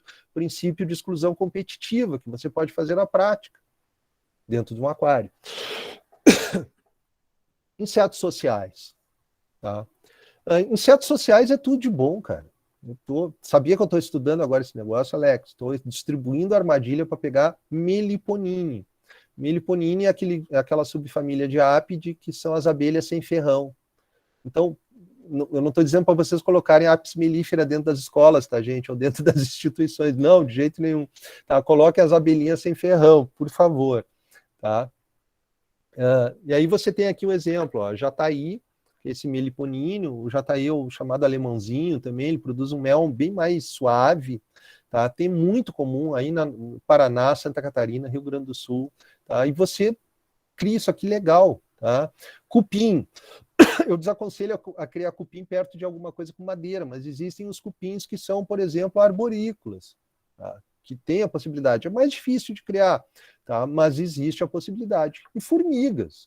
Não sei se o Alex chegou a pegar o formigueiro do professor da fitossanidade, esqueci o nome dele. Sim, tinha. Tá? E esse é um negócio legal também de ter, um formigueiro, tá? Em que você pode ver onde todos temos aqui em casa, sim, com certeza. Captura e leva o Alex manja, o Alex entende de formiga, ele vai saber identificar essas formigas. Tá? Então aqui o Jataí, ó, você pode utilizar isso, inclusive com a obtenção, você pode pegar o mel e testar isso em o que tem de compostos orgânicos, você pode utilizar inclusive esse processo para daqui a pouco distribuir entre os estudantes, para cada um provar, ou seja, você provoca a interação com aquilo que está sendo produzido dentro do próprio laboratório. Tá? Os cupins eu aconselho, por exemplo, a fazer, dependendo da área, e aí tem bastante esses cupins de solo, como tem aqui, né Alex? Daqui a pouco tira um cupinzeiro desse e leva para o laboratório para mostrar os milhares de bichos que existem. Aqui, um exemplo de formigueiro, gente. Tá? Onde, obviamente, que existe uma determinada complexidade, porque você precisa da rainha para iniciar o formigueiro, mas depois, sabendo do que eles se alimentam, tá? E tendo a rainha, você consegue estabelecer esse formigueiro. Prós, não emitem odores fortes, eu estou dizendo isso por uma razão. Usar abelha sem ferrão, só que tem um problema com relação às abelhas, tá? Tem uma legislação. É um problema, é um pró e é um contra, que é a legislação para criação. Tá? Hoje existe, você tem que ter autorização para isso. A manutenção pode ter complexidade média, tá? Porque você tem que ter um cuidado bastante grande com relação aos parasitas que podem acontecer. A legislação pode ser um impedimento e você tem que ter vegetação auxiliar. Tá? Ou seja, você tem que ter um sistema acessório para isso. Predadores. Tá? Então, você pode criar em frascos pequenos. Aqui, por exemplo, tem uma armadilha que é um tubo com uva passa úmida. Você captura a joaninha. Tá? A dica do dia para capturar a joaninha, uva passa úmida. Caixas plásticas com algumas estruturas podem fornecer aquilo que é necessário para a criação de predadores.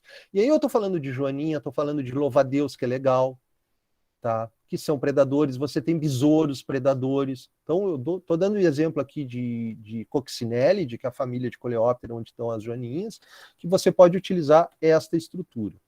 Novamente, não emitem odores, velocidade de desenvolvimento rápida, é fácil a obtenção, pode ser mantidos em frascos pequenos. Contra, você tem que ter uma criação acessória, né? Que é a presa. E muitas vezes, além da presa, você tem que ter a planta hospedeira dessa presa. Então, existe uma estrutura de criação que às vezes pode ficar duplicada. Insetos fitófagos, você tem que criar a planta, tá? O legal dos insetos fitófagos é que existem diversas dietas artificiais que você pode utilizar para a criação. Por exemplo, aqui é uma lagarta de Lepidoptera consumindo uma planta, que você tem que ter a competência de identificar o alimento e que aquela lagarta ou aquele fitófago se alimenta. Novamente, não existem odores fortes, podem ser utilizados, isso é legal, em outras criações. Existem dietas artificiais que possibilitam, inclusive, os estudos nutricionais dessas dietas e podem ser mantidos em frascos pequenos. Dependem da criação de seus hospedeiros, como contra, e uma estrutura, novamente, de criação duplicada. Você deve ter o alimento deles, né? E aí chegamos nos insetos maravilhosos, que são os insetos necrófagos. essa foto ao fundo aí é uma foto de um coelho em decomposição, no último da sua decomposição. Tá? E ali, se eu não me engano, são larvas de Lucilesímia. Estou chutando, tá, Alex? Obviamente, mas deve ser, né? Deve ser. Deve ser. Tá, isso aqui eu tenho mais ou menos a informação porque isso não dá para criar dentro de qualquer sala, né? Você criar inseto necrófago dentro da sala ao lado do seu, não dá, não rola. Dentro de uma área que tenha mais do que uma pessoa, do que você, por exemplo. Mas existe a possibilidade aí de se ter, por exemplo, eu fiz, isso aqui já tem algum tempo, tá? Então pode estar desatualizado. Então, aproximadamente 14 metros quadrados, container, tá, Alex? É o que eu tenho planejado, um novo laboratório com container. Então, ele sai em torno de 56 mil ao todo, tá? E possibilita aí a criação de 8 a 10 colônias de insetos necrófagos. Isso tem que ter sistema de exaustão, sistema de refrigeração, um pouco mais caro, né? Ele fica mais ou menos dessa forma aqui, com a estrutura de limpeza na outra parte. Esse é o nosso laboratório de biologia de insetos, onde o Alex trabalhou, né? Aqui foi o último trabalho que a gente fez com insetos necrófagos. Nós queimamos 5 porcos, queimamos 15 porcos, para comparar o nível de queima desses porcos. O trabalho a gente está terminando agora, para ver o efeito de colonização das espécies mais abundantes, em 3 diferentes níveis de queima, mais o porco in natura. Obviamente que a gente não queimou esses bichos vivos, está sendo gravado, né? Esses porcos, eles eram natimortos, nasceram mortos e foram doados pelo produtor. Fique bem claro isso. Porque deu uma certa dor de cabeça quando a gente apresentou isso num SIC. Lá no fundo vocês estão vendo criação de moscas. Então essas as caixas que eu falei para vocês, se eu não me engano aqui é Cochleomia macellaria e Calífora vicina, que a gente tinha na época aí. Prós. Existem dietas, tá, artificiais, mas o legal é criar na carne crua, né? Mas existem dietas, né? A velocidade de desenvolvimento rapidíssima, de super fácil obtenção. O contra é esse negócio aqui, né? Que decompõe no último, tá? O odor é muito forte. Olha ali, Carolina. E realmente é um cheiro que você sente a 10, 20 metros de distância, né? Se não tiver um processo de exaustão adequado. É legal que a gente ficava lá o dia inteiro ali trabalhando Sim. no laboratório. Quando a gente saía, chegava lá no RU, todo mundo sabia, ouvia o cheiro. Não, era só a gente na mesa, né? É só a gente na pô. mesa. Não tem. A gente não sentia mais cheiro nenhum, é que nem eu não, isso é sério, eu não sinto mais cheiro de naftalina, saturou. Então eu fico de boa, chupando uma pastilha de naftalina, não. Mas eu não sinto cheiro. E aí, às vezes, eu chego em casa, o meu mais novo, pai, tu estava no laboratório, fedorão a naftalina. Mas esse é um fator. Então, não é legal, tá? Inseto necrófago, a não ser que você esteja numa área que tenha um campo, que tenha uma área grande, que você possa disponibilizar isso. Aí sim. Em uma estrutura menor, de ensino não é adequado. Tá? Fica a dica para vocês não serem expulsos do local. E aí você tem os sistemas que sim, o bicho da seda, Joselma, é adequadíssimo, né? É um lepidóptero que você pode realizar a criação e que você pode fazer isso em pequena escala, inclusive. Mas existem outros lepidópteros tão interessantes quanto que são nativos que você pode também fazer esse tipo de atividade. Agora vem os sistemas que privilegiam isso dentro junto aos laboratórios de ensino. Então, o principal deles são jardins e hortas. Você ter jardins e hortas é fundamental para aquele aspecto da diversidade de insetos, da coleta em loco, de onde eles estão, o que eles consomem. Então, esses 2 sistemas eles são fundamentais em qualquer ambiente em que você vai utilizar insetos como um modelo de ensino, como um modelo de ensino prático. Então, qual é a grande vantagem que tem nesses sistemas? Você tem um sistema que atrai insetos, hortas escolares elas desenvolvem outras competências muito além dos insetos, mas outras competências relacionadas ao desenvolvimento cognitivo de crianças, por exemplo, né, elas favorecem isso, os jardins da mesma forma, ou seja, eles são complementares, então você pode ter aí um sistema de complemento, com diferentes interações. Existe um grande problema, que é o custo, tá? Que é o custo da nossa hora-aula, né, Alex? É o custo destinado aos cuidados. É esse o custo. Por quê? Porque se você tem um espaço apropriado, isso para fazer é legal, só que se o cara tem coordenação de curso, 6 disciplinas, 12 orientados, não sei quantos processos para responder da administração. Aí você não tem tempo, você não recebe para isso. Ou se você está numa escola, por exemplo, de ensino médio ou fundamental, e tem que dar 40 horas. Se não houver uma compreensão de que esse modelo é fundamental, que seja destinado uma certa parte da sua carga horária para produzir isso, isso não vai para frente, nem adianta. Então precisa romper, primeiramente, com essa concepção do que seja trabalhar dentro dessa perspectiva. Turmas muito grandes, também impossível. Então você vai ter que dividir essas turmas, e consequentemente dividir turma, divide carga horária, né, Alex? Consequentemente, tem que ter uma compreensão também com relação a isso, em termos do encargo didático. E o plano de ensino, ele tem que estar integrado com outras disciplinas, tá? Então aquele negócio de transdisciplinaridade é fundamental, ser transversal nesse sentido é fundamental, em termos de aprendizado. Laguinhos, um outro sistema bacana, dentro daquela perspectiva dos insetos, que você pode trabalhar também dentro de atividades práticas, com predadores, com decompositores, com saprófagos e por aí vai. Esses lagos também atraem insetos. Se você não tem a estrutura ou o espaço adequado dentro da sua instituição de ensino, você pode utilizar charcos e banhados próximos, tá, para essa observação, para coleta, para interação.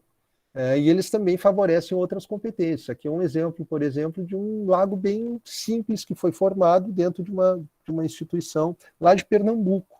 Mas você tem que ter a área adequada para se fazer isso. Outros sistemas bacanas, né? Então, por exemplo, outros sistemas que são bacanas. Os meliponários, tá, por causa das abelhas sem ferrão. Aqui vocês estão vendo hotel de insetos. Isso aqui eu duvidava disso, esse negócio atrai mesmo, tá? Diferentes grupos de insetos, principalmente aqueles que são xilófagos, que são atraídos ou mesmo aqueles que são atraídos por esconderijos. Então isso aqui aumenta a complexidade, a heterogeneidade do ambiente. Você pode inclusive testar coisas ecológicas aqui em termos de heterogeneidade espacial, tá, com relação à diversidade, e aquele que é talvez um dos mais interessantes, que é a composteira orgânica.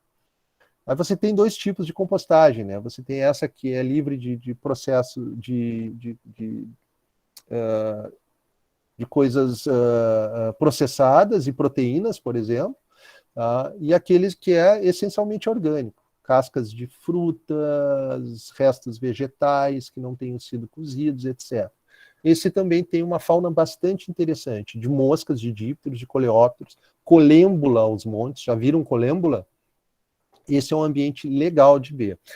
E essas composteiras, elas, tanto nas escolas, tá, em termos de tratamento de lixo, nas instituições de ensino para o tratamento do seu lixo orgânico, tá, quanto como um sistema em que você pode utilizar para observar a diversidade, insetos que são muitas vezes associados ao solo, que estão associados às composteiras também. Tá? E aí não somente insetos, tá? Minhoca, inseto, aranha, o que mais apareceu? Eu tenho 4 dessas aqui em casa. Então aparece uma fauna bem diversificada de artrópodos. Esse aqui são os livros, né, que eu consultei, tirei algumas fotos. O do Gulen Cranston eu gosto muito dele, muito, muito mesmo, tá? É um livro bem direto, bem interessante. Tá? O Coleções Entomológicas do Amabílio, do Camargo. O Insetos na Educação Básica. Tirei algumas ideias justamente para trazer alguns pontos que são importantes de serem discutidos. Obrigado, gente, por me aturarem na sexta-feira à noite, 10h40. O Fernando chegou a suspirar ali, acabou. Sexta-feira, abre. Não. E ali estão meus contatos, né? Se você tem alguma questão, tá, que não seja resolvida agora, tem ali também as páginas do Lepab, tá? Tanto no Facebook quanto no Instagram. Eu estou à disposição para bater um papo. Se vocês ainda tiverem paciência, obviamente. Aos bravos, tinha uns 60 até agora há pouco, mas o pessoal... É sexta-feira, né, gurizada? É sexta-feira. Não, então, isso que eu estava falando, o pessoal aguentou bem mesmo, que a palestra estava fantástica mesmo, e é que realmente também aqui o horário é até 22h40, o horário de aula ali, uns já estavam já indo embora, mas vocês estão aqui obrigados? já estão obrigados. Que... Estou brincando. Novamente queria agradecer mesmo aí, que, pô, enfim, para sexta-feira aí, disponibilizar esse tempinho aí para falar do grupo mais legal que existe na face da Terra. Eu sempre falo para eles, em qualquer oportunidade eu friso isso, da importância dos insetos e como eles são importantes. E só agradecer mesmo. Obrigado por ter isso. A gente tem que fazer ainda um Google Meet dos ex-orientados aí. A gente tem que se encontrar mais aí, nem que seja online. Tem, claro que tem. Tá. Dúvidas, pessoal? Eu sei que eu estourei o horário, mas... Eu estou te parabenizando aqui. Cara, Rodrigo, nossa! Fiquei com uma invejinha ali do Alex. É fantástico, viu? Que Obrigado. palestra incrível, maravilhosa. Os alunos estão enlouquecidos aqui. Alex, você tá... Eu entendi a sua intuito essa semana. Você está querendo levar todo mundo para a área da entomologia. Se possível. Na verdade, assim, né, Carolina? Eu achava que eu era ecólogo. Tá? Eu não sou ecóloga. Eu sou entomólogo, tá? Eu sou entomólogo. Eu sou um entomólogo que gosta de ecologia de insetos. Por isso que eu fui para Oxford trabalhar com biogeografia de insetos. Tá? Mas eu sou entomólogo, né? Essa é a minha formação. Sabe por que eu me dei conta disso? Que na pandemia eu digo, eu vou para o campo, gente. Tem que ir para o campo, acabou. Faz muito tempo que eu não vou para o campo. E eu ainda fico maravilhado quando eu vejo os bichos. Então, eu sou entomólogo. Eu gosto da diversidade, eu gosto de ver isso, de coletar, de estar no campo. E principalmente com esse negócio da interação, né, com os estudantes. Então, o Fernando às vezes sabe, eu vou falando algumas coisas dos bichos, né? A gente faz uma caminhada aí de 4, 5, 6 quilômetros, né? Que dá para entre as armadilhas. E a gente vai conversando e vai aparecendo coisa legal. Então, quem quiser vir fazer entomologia, pode vir. A gente está com as portas abertas. Né? Eu não falei, né? E o Alex também não falou, eu sou professor de 3 programas de pós-graduação. O programa de pós-graduação em parasitologia, que é aqui do meu departamento, o programa de pós-graduação em entomologia, que está se fundindo, se fusionando com o de biologia animal, aqui da UFPEL também. E eu sou professor lá junto com o Thiago no programa de pós-graduação em Biodiversidade, Ecologia e Conservação. Está bem legal o programa deles também, gente, fazendo propaganda aqui. Tá, o negócio tá... Não é porque o Thiago está coordenando, né, Alex? Mas tá bem legal os temas, tem um pessoal muito... E o Cerrado é um negócio maravilhoso, né? Então, o Cerrado é um lugar bacana. Eu falo para ele sempre quando... acabando a graduação, sempre já pensando já na pós-graduação, sempre fico fazendo propaganda lá do IMPA, tanto é que eu cadastrei o campus aqui em Moarama como local de prova também, que aqui, legal. Que aqui é bem distante de Londrina, que lá em Londrina que dá para fazer a prova, ou Curitiba, eu cadastrei aqui também, que pega a região de Maringá, a volta, eu falo lá de parasitologia de Pelotas também, o Thiago veio também aqui, a gente fez propaganda também, que é bem importante eles pensarem em ir para outros biomas, conhecer outras realidades, isso é bem importante.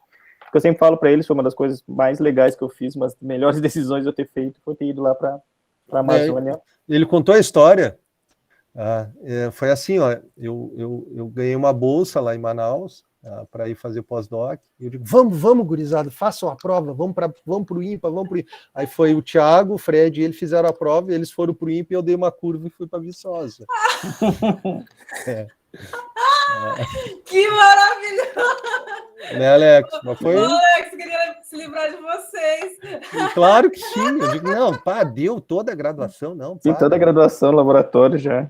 Não, vou para Viçosa, né? tomar cachaça. Tá certo. Eu sou egresso aí do Paraná. As fotos, estão cobrando as fotos aí do Alex. Então, gente, tá tarde, né, Alex? Tá. Mas tem... Vocês conhecem, vocês não conhecem, eu acho que não tem mais, né? Tinha uma festa antigamente no Congresso Brasileiro de Zoologia, que tinha inclusive um concurso, né? Agora demais, Lembro disso. é politicamente totalmente incorreto Totalmente incorreto festa aquela ali. festa que foi Hoje em dia durante sai anos. tudo preso ali.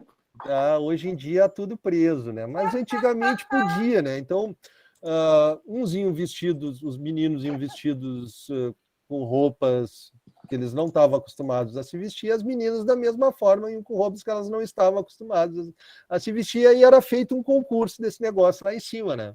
Então eu tenho várias dessas fotos. Maravilhoso! Várias dessas fotos, assim, espetaculares. Ali, pena que na época não dava para filmar tão facilmente quanto hoje em dia. Eu acho que mais por causa disso acabaram as festas, tá, Alex? Eu também acho que ia dar problema, pessoal. Ia acabar ia sofrer parte de processo administrativo aí. Tinha professor aí que ia... Não, agora mudou. Agora o pessoal é a cerveja, né? Agora a festa é só cerveja.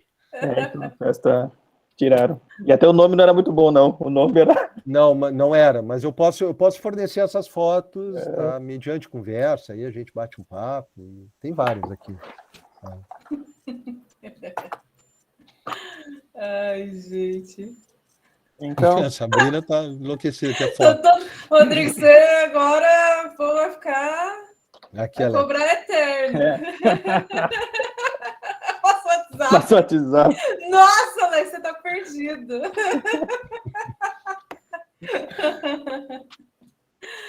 Mas sério, pessoal, fico à disposição, tá? Caso vocês tenham interesse, fazer um estágio, tá? Vim 2 meses para cá, agora quando estiver voltando presencial, nós devemos voltar agora em fevereiro, tá? A gente está reestruturando tudo, porque esses 2 anos foram 2 anos difíceis, né? Então, estamos num processo de reestruturação. Mas eu estou com um projeto em andamento de campo, tá? Tem um projeto do Fernando, que é um projeto essencialmente de computador, né, Fernando?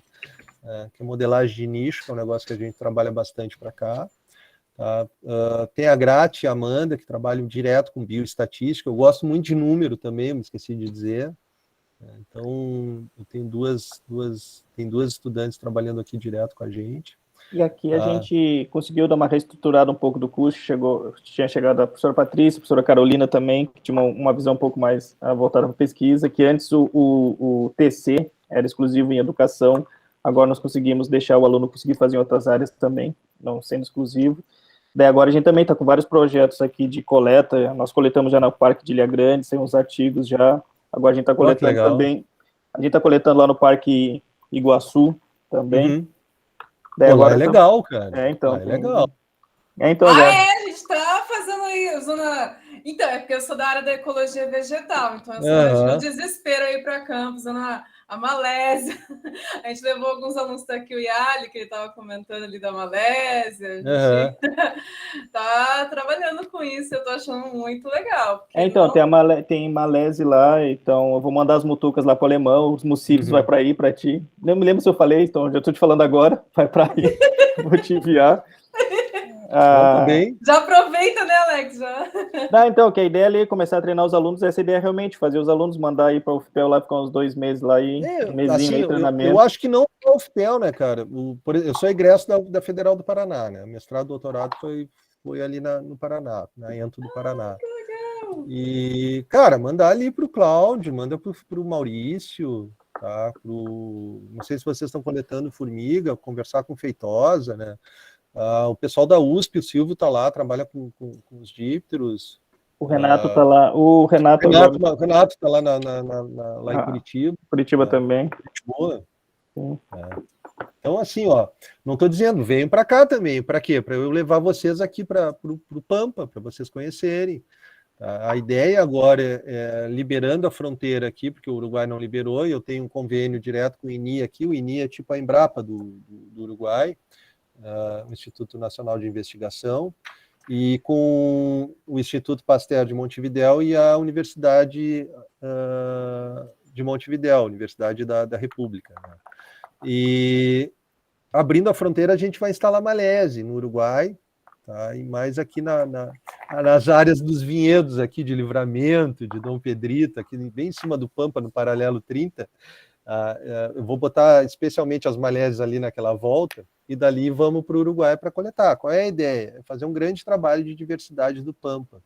A gente está para publicar agora, em dezembro, Biodiversidade do Pampa. É um trabalho com 88 pesquisadores que vai dimensionar a biodiversidade total do Pampa. Então, a gente está com mais de 9.000 espécies já catalogadas para o Pampa, incluindo aí os vegetais, que eu não entendo nada, tá, Carolina? Sei que tem coisa que é verde. Eu entendo muito bem de planta, que eu reprovei eu na também, disciplina daquela lá da Leila, mofou meu... gostavam muito, mofou meu herbário. E mofou quase todo mundo a partir do meu mofo, foi bem legal. E esse grupo está bem bacana, vai ter agora a Semana do Pampa, tá, em dezembro, em que a gente vai apresentar os resultados preliminares, vai ter entrevistas, coisas do tipo, a gente vai produzir vídeos e informações a respeito. Eu fiquei responsável por coordenar os dípteras, tá? Então a gente conseguiu juntar aí o pessoal, o Cláudio, o Thiago participou, o Fred, tá, o pessoal do Paraná, o pessoal lá da Exalc também, o Marco André, então um grupo grande. Vai ser legal porque a gente vai mapear e ver quais locais que a gente está precisando coletar mais, incluindo aí o Uruguai. Então a ideia é distribuir algumas malésias entre o Uruguai e Rio Grande do Sul e eventualmente sair viajando aí, cara. Tá? Então a ideia é essa agora. O plano era para esse ano, não deu. Ano que vem, não sei se a gente ainda vai estar estruturado para fazer isso, mas o planejamento é começar em setembro, talvez, tá, para fazer isso, se não der só no outro ano, mas a ideia é essa. Então vai ter muito inseto. Na verdade, eu estou agora, neste momento, o material de 7 malésias, que eu botei aqui no Pontal da Barra, 1 ano, coletas de 2 em 2 semanas. Então eu estou com mais de 200 amostras aí para serem triadas. Aquele material que eu mostrei para vocês. Então, tem muita coisa. E agora a gente está começando, nós instalamos mês passado para coletar abelha, e vamos instalar para coletar as moscas necrófagas, as armadilhas com isca, Alex. Então, esse é o... E está precisando de algumas identificações aqui vegetais também, então está à disposição, que a gente olha e diz, isso aqui, o que é isso aqui, né? Fernando entende ainda mais do que eu. Não, legal. É isso aí, Rodrigo.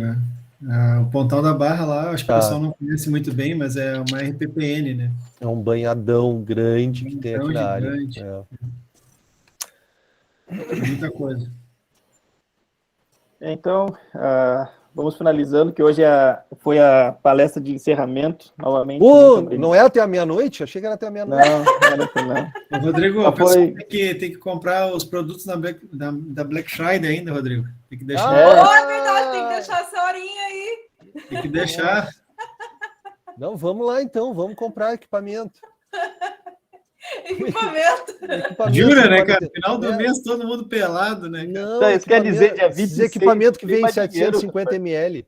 É só crédito agora, rapaz. Depois do dia 5 é só crédito, não existe mais débito. Já. É bem isso aí. Né? Sabrina, é só equipamento, Sabrina. Tá? A não ser que eu venda as fotos que eu tenho aqui. Mas eu já tô vendendo primeiro, Rodrigo. Você passa para mim, a gente faz um acordo. Eu te passo aí os royalties. Tá, pode ser. Boa. Então, depois disso, vamos acabando aqui, finalizando a semana. Acabando tudo, viu, Alex? Lógico, tem que ter alguma coisa com esse evento, né? Sim, mas não tem nada demais. São coisas legais, numa época que as pessoas não tinham noção das coisas. Eu sei bem. Vamos ler as fotos do Alex. Uma boa ideia. Nossa, os alunos, nossa. E reverter em instituições de caridade depois. Isso. Reverter em equipamento. Reverter em equipamento para laboratório. Muito bom. Então, Rodrigo, de novo, não tem nem como agradecer. Muito obrigado. Agradecer a todo mundo que estava aí. E realmente ficou isso aí. Ficou conhecimento total de insetos, como a Carol falou, que veio o Somavila, falou de Vespas Sociais, que o Somavila que legal. Sim. Muito legal, o Somavila, colega lá de IMPA, depois veio o Thiago falar de Mutucas, e agora levando todo mundo. Eu sempre faço uma propaganda bem grande nas aulas de Uma insetos. boa propaganda agora que você fez, né? Então Vou te agora, contar. mais uma. Mas ainda eu quero fazer uma semana de entomologia ainda no curso, ainda chamar o pessoal para dar uma palestrada aqui. Mas realmente, eu vou. realmente, muito obrigado a todos que participaram. Fechamos aqui. Muito obrigado pela paciência, semana. pessoal. Desculpem as brincadeiras, tá? Desculpem a troca de horário ali que foi feita, tá? Espero que tenham gostado. Fico à disposição. Maravilhoso. Muito obrigada, gente. Obrigada mesmo, Rodrigo. É sempre bem-vindo, viu? Obrigado. Nem como agradecer. Você também, viu, Fernando? Você é sempre bem-vindo aí no IFBR. A parceria está formada aí. Uhul, é Não é a nóis. montaninha de inseto, mas vamos lá, né? A gente está aí. Não, foi riquíssima essa semana. Vocês, nossa, que timaço, hein, Alex? O Alex sempre arrasando aí nos contatos dele. Maravilhoso. Tamo junto, gente. Valeu. Obrigada, Boa noite a todos. gente. Boa noite. Bom final de semana. Boa noite, gente.